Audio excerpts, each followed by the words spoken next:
नमस्कार, CSK news में आपका स्वागत है दोस्तों। आज हो गया है 5 सितंबर। फटाफट ब्रेकिंग न्यूज़ निकल के आ रही है दोस्तों, एक एक करके आपको विस्तार से बताएंगे दोस्तों। पहली और दुखद खबर ये रही कल की, भारतीय उद्योगपति साइरस मिस्त्री की मौत। और सड़क दुर्घटना में मौत के बाद पीएम मोदी ने भी जताया दुख, कहा भारत के लिए एक बड़ी क्षति। दूसरी बड़ी अपडेट निकल के आ रही है दोस्तों, बांग्लादेश के प्रधानमंत्री शेख हसीना ने भारत को बताया सच्चा दोस्त। पीएम मोदी की जमकर की तारीफ, जल्द ही भारत दौरे पर आ रही हैं। तीसरी बड़ी अपडेट निकल के आई है, पीएम मोदी ने यूएई के राष्ट्रपति को लिखा पत्र, द्विपक्षीय संबंधों को ज़्यादा मजबूती देने पर जोर बताया। चौथी बड़ी अपडेट, पाकिस्तान में बाढ़ के बाद 47,000 से अधिक गर्भवती महिलाओं पर संकट, आश्रय शिविरों में रहने को है वो पूरी तरीके से मजबूर, हालात बद से बदतर होते चले जा रहे हैं। वहीं रशिया ने कहा हमें छेड़ा गया तो कयामत आ जाएगी। अमेरिका को रूस की खुली धमकी दे दी गई है। इस बीच पाकिस्तान में बाढ़ ने बढ़ाई मुसीबत, महंगाई रिकॉर्ड स्तर पर, जरूरी सामान मार्केट से हुए गायब।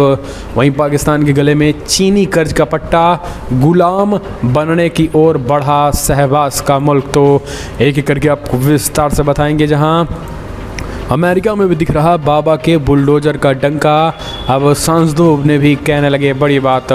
तो वहीं गोरखपुर में सीएम योगी ने बदल दिया कई मुस्लिम नाम वाले वार्डों का नाम, तो एक एक करके बताएंगे। लेकिन उससे पहले एक छोटा सा निवेदन, अगर आपने चैनल को सब्सक्राइब नहीं किया तो पल पल के अपडेट के लिए चैनल को सब्सक्राइब करें और इस देश की इंडियन आर्मी के लिए जय हिंद लिखना मत भूलेगा दोस्तों। दरअसल पहली बड़ी अपडेट निकल के आ रही है, दुखद खबर दोस्तों। कल एक सड़क दुर्घटना में टाटा सन्स के पूर्व चेयरमैन साइरस मिस्त्री का निधन, प्रधानमंत्री मोदी ने जताया शोक, बताया भारत के लिए बड़ी क्षति।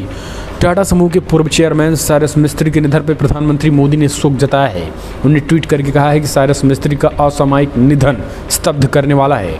बकौल पीएम वो एक उत्तम बिजनेस लीडर थे, उन्होंने जिन्हें भारत के आर्थिक कौशल पर भरोसा था। उनका चले जाना वाणिज्यिक एवं उद्योग जगत के लिए बड़ी हानि है। उनके परिवार और मित्रों के प्रति मेरी संवेदनाएं। प्रधानमंत्री के अलावा बड़ी हस्तियों के ने साइरस मिस्त्री के देहांत पर शोक प्रकट किया। एनसीपी प्रमुख शरद पवार ने कहा बहुत तेज और प्रभावशाली उद्यमी थे। पवार ने उन्हें उद्योग जगत के सबसे चमकीले सितारे में से एक बताया। इतना नहीं, सांसद सुप्रिया सूले ने भी ट्वीट करते हुए भाई बताया। उद्योग जगत में भी बड़े बड़े चेयरमैन जो है महिंद्रा एंड महिंद्रा ग्रुप के चेयरमैन आनंद महिंद्रा ने भी शोक जताया।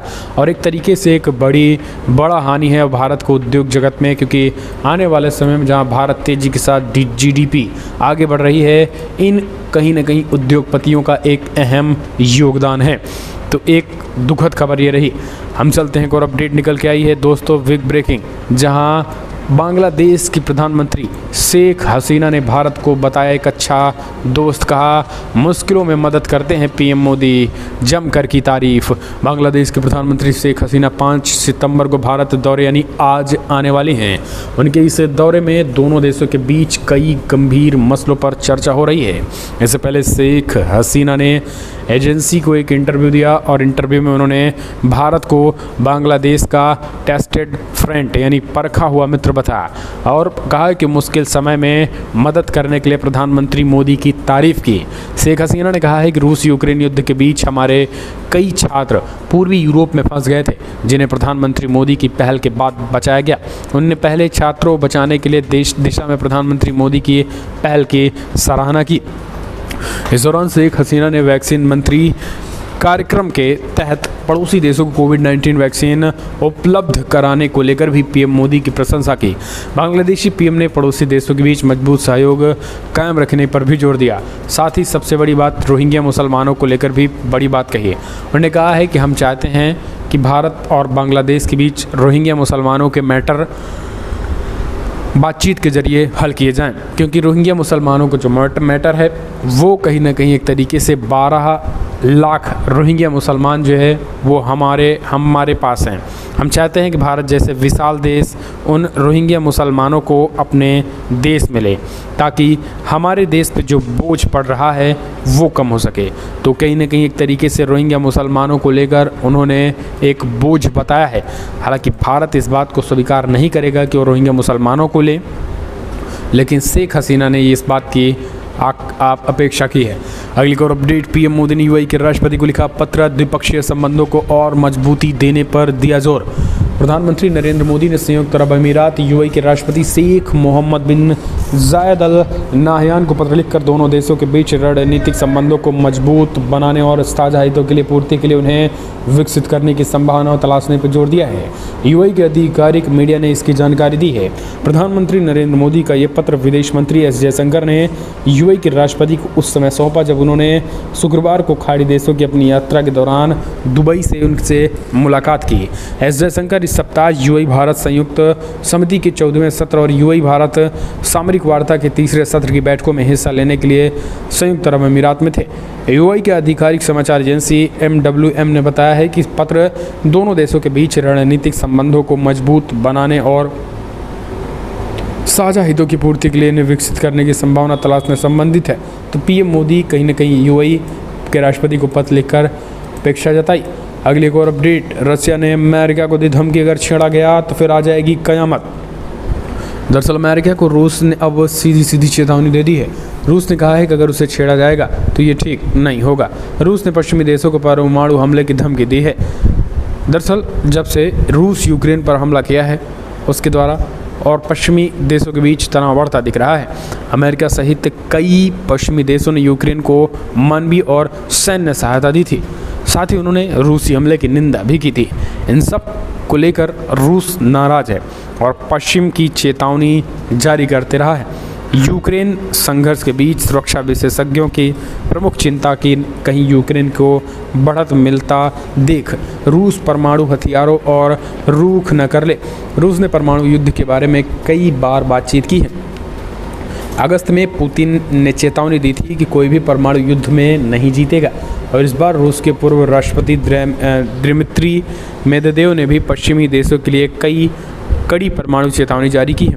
अगली एक और अपडेट, पाकिस्तान में बाढ़ के बाद 47,000 से अधिक गर्भवती महिलाओं पर संकट, आश्रय शिविरों में रहने को हैं मजबूर। दरअसल पाकिस्तान में बाढ़ की स्थिति काफ़ी दयनीय हो गई है। मूसलाधार बारिश के बाद आई बाढ़ की वजह से अब तक 1200 से अधिक लोगों की मौत हो चुकी है। लोगों की संख्या में लोग राहत शिविरों में रहने को मजबूर हैं।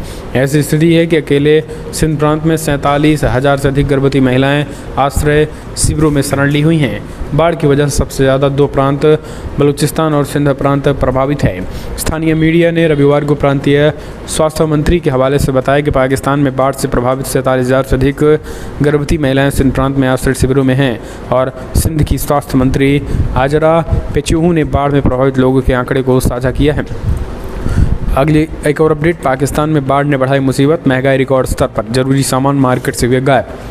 पड़ोसी देश पाकिस्तान में हर महंगाई तेज़ी से बढ़ रही है। अभी हाल ही में महंगाई को लेकर IMF ने भी पाकिस्तान को चेतावनी दी थी। अब पाकिस्तान संघ की ब्यूरो यानी PBS ने मुद्रास्फीति को एक बड़ी बात कही। शुक्रवार को PBS ने कहा है कि सेंसिटिव प्राइस इंडेक्स यानी SPI द्वारा मापी गई मुद्रास्फीति पिछले सप्ताह से बढ़कर सितंबर में अपने रिकॉर्ड स्तर पर पहुंच गई है। SPI के मुताबिक सितंबर में सालाना आधार पर मुद्रास्फीति दर 45% के रिकॉर्ड स्तर पर पहुंच गई है, जो कि एक साल में अब तक की सबसे उच्चतम दर है। BPS के मुताबिक सब्जियों की कीमत में उछाल की वजह से पिछले सप्ताह मुद्रास्फीति की दर 1.31% से अधिक हो गई है। अगली एक और अपडेट, पाकिस्तान के गले में चीनी कर्ज का पट्टा, गुलाम बनने की ओर बढ़ा शहबाज का मुल्क। तो ये हम आपको लगातार बता रहे हैं, पाकिस्तान की हालत बद से बदतर होती जा रही है। अगली एक और अपडेट, बांग्लादेश में भारतीय छात्रा से रेप, धर्म बदलने को कहा गया है। पीड़िता ने TV9 को बताई आप भी थी। बांग्लादेश में एक भारतीय छात्रा से दुष्कर्म का मामला सामने आया। बांग्लादेश की राजधानी ढाका नेशनल मेडिकल कॉलेज में डॉक्टर की पढ़ाई कर रही भारतीय छात्रा ने अपने साथ हुई घटना की पूरी जानकारी सोशल मीडिया प्लेटफॉर्म पर शेयर की। आरोप लगाया कि पुलिस ने इस मामले में रेप का मामला दर्ज करने से मना कर दिया। पीड़िता ने बताया कि आरोपी ने पहले उससे एक आपत्तिजनक वीडियो बनाई और फिर धमकाया कि वो सोशल मीडिया पर इसे लीक कर देगा। यही नहीं, आरोपी ने छात्रा पर धर्म बदलने का भी दबाव बनाया। आरोपी का नाम अब्दुल सत्तार बताया गया। पीड़िता ने 18 अगस्त को फेसबुक पर एक पोस्ट शेयर किया था जिसमें उन्होंने आरोपी अब्दुल की सारी काली करतूतों का काला चिट्ठा खोला। पीड़िता ने बताया कि अब्दुल ने 3 दिनों तक 8 अगस्त से 11 अगस्त तक एक होटल रूम में उसका रेप किया। वो बांग्लादेश के सेरमपुर का रहने वाला है और डॉक्टर हलीमा खातून नर्सिंग इंस्टीट्यूट में नर्सिंग की पढ़ाई कर रहा है। पीड़िता ने TV9 से कहा कि अब्दुल ने मुझसे बहुत प्रताड़ित किया और मुझसे मेरे सारे पैसे हड़प लिए। इतना ही नहीं, वो मेरा मोबाइल फ़ोन भी अपने साथ चुरा कर ले गया और फिर काफ़ी ब्लैकमेल किया। तो ये हो रहा है बांग्लादेश में। हम चलते हैं, और अपडेट निकल के आई है। अमेरिका में दिख रहा बाबा बुलडोज़र का जलवा। अमेरिका के 2 शीर्ष सांसदों ने पिछले महीने न्यू जर्सी के एडिसन में इंडिया डे परेड में बुलडोज़र के प्रदर्शन की निंदा की। दरअसल न्यू जर्सी के ओक ट्री रोड पर 14 अगस्त को एक परेड का आयोजन किया गया था, जिसमें उत्तर प्रदेश के CM योगी आदित्यनाथ के साथ बुलडोज़र दिखाया गया था, जिनमें स्थानीय मुस्लिमों ने इसका विरोध किया। अमेरिका के 2 शीर्ष सांसदों ने पिछले महीने न्यू जर्सी के एडिसन में इंडिया डे परेड में एक बुलडोज़र का प्रदर्शन करने की निंदा की है। सीनेटर बॉब मेनेंदेज और कोरी बुकर ने इस सप्ताह भारतीय अमेरिकन मुस्लिम परिषद के एक प्रतिनिधि मंडल और समुदाय के कई विशेष समूहों से मुलाकात की, जो एडिसन सिटी में लोकप्रिय इंडिया डे परेड में एक बुलडोज़र का प्रदर्शन करने के खिलाफ थे। मुस्लिम समूहों ने आरोप लगाया कि बुलडोज़र घृणा अपराध का प्रतीक बन गया है और उन्होंने दावा किया कि उत्तर प्रदेश के CM योगी आदित्यनाथ ने खासतौर पर एक विशेष समुदाय को निशाना बनाने के लिए इन मशीनों का इस्तेमाल किया। हालांकि भारत सरकार ने इन आरोपों का खंडन किया। सीनेटर मैनेजर और बुकर ने शुक्रवार को एक संयुक्त बयान में कहा कि इस सप्ताह हमने न्यू जर्सी के दक्षिणी एशियाई समुदाय के नेताओं तथा सदस्यों से मुलाकात की, जो पिछले महीने एडिसन में इंडिया डे परेड में एक बुलडोज़र का प्रदर्शन करने से नाराज और आहत थे। अगली को अपडेट, लीज ट्रंस ने दोहराई अपनी प्रतिज्ञा, कहा सबसे पहले ऊर्जा बिलों और आपूर्ति को करेंगे कार्रवाई। तो दोस्तों आपको बता दें, लिज ट्रंस ने रविवार को कहा है कि अगर वो इस सप्ताह प्रधानमंत्री चुनी जाती हैं तो देश में बढ़ते ऊर्जा बिलों से निपटने और ऊर्जा आपूर्ति बढ़ाने के लिए तत्काल कार्रवाई करेंगी। प्रधानमंत्री ब्रिटिश चुनाव के परिणाम के ऐलान के एक दिन पहले उन्होंने एक अखबार के लिखे एक लेख में ट्रंस ने ब्रिटेन की अर्थव्यवस्था से निपटने के लिए साहसिक होने की अपनी प्रतिज्ञा दोहराई। ब्रिटेन पिछले कई महीनों से दोहराई अंकों में महंगाई और मंदी का सामना किया। ऐसे में लिज ट्रंस एक बार ये दोहराना बहुत मायने रखता है। अगली और अपडेट निकल के आई है दोस्तों, गोरखपुर में बदल गई मुस्लिम नामों वाले और वार्डों की पहचान, सपा कांग्रेस ने जताई आपत्ति। गोरखपुर नगर निगम में एक मसौदा परिसीमन आदेश में लगभग 1 दर्जन वार्डों के मुस्लिम लगने वाले नाम बदल दिए गए, जिन पर समाजवादी पार्टी और कांग्रेस के नेताओं ने तीखी प्रतिक्रिया व्यक्त की है। नाम बदलना परिसीमन अभ्यास का हिस्सा था, जिसके तहत गोरखपुर में वार्ड की कुल संख्या 80 हो गई, जिनमें से कई का नाम प्रतिष्ठित व्यक्तियों और स्वतंत्रता सेनानियों के नाम पर रखा गया। अब महाराणा प्रताप, पंडित मदन मोहन मालवीय, डॉक्टर राजेंद्र प्रसाद, पंडित राम प्रसाद बिस्मिल, शहीद अशफाकुल्ला खान और मातृभूमि के लिए अपने प्राणों की आहुति देने वाले महान हस्तियों के नामों में से कई वार्ड जाने जाएंगे।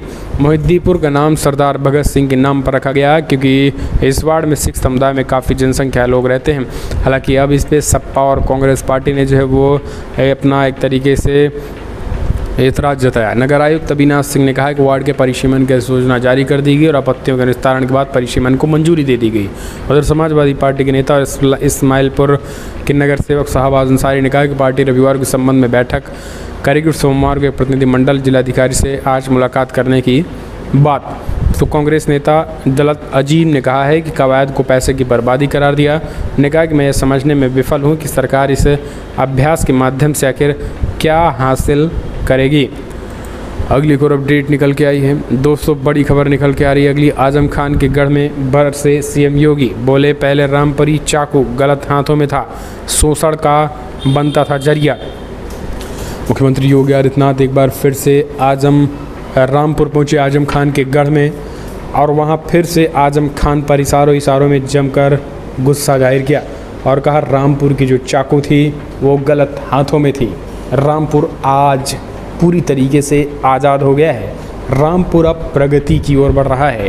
रामपुर में रंगबाजी, रामपुर में डकैती, छिनैती और लोगों की ज़मीनों को कब्जा नहीं किया जा रहा है। इस हिस्सारों में उन्होंने एक तरीके से बड़ा हमला आजम खान पर बोला है। अगली और अपडेट, पुलिस के बाद अतीक अहमद पर ED ने कसा शिकंजा, 8 करोड़ की संपत्ति अपने कब्जे में लेगा। माफिया अतीक अहमद खिलाफ पुलिस के साथ प्रवर्तन निदेशालय एक साथ बुलडोजर कर रहा है। प्रवर्तन निदेशालय अतीक के 8 करोड़ के कोल्ड स्टोर को अपने कब्जे में लेने जा रहा है। इसके लिए जल्द नोटिस जारी किया जाएगा और अब तक संपत्तियों को अतीक अहमद कभी वापस नहीं ले पाएगा। इसके अलावा अन्य संपत्तियों को अटैच करने की कार्रवाई की जाएगी। जांच पूरी करने के बाद ईडी की ओर से आरोप पत्र जो है वो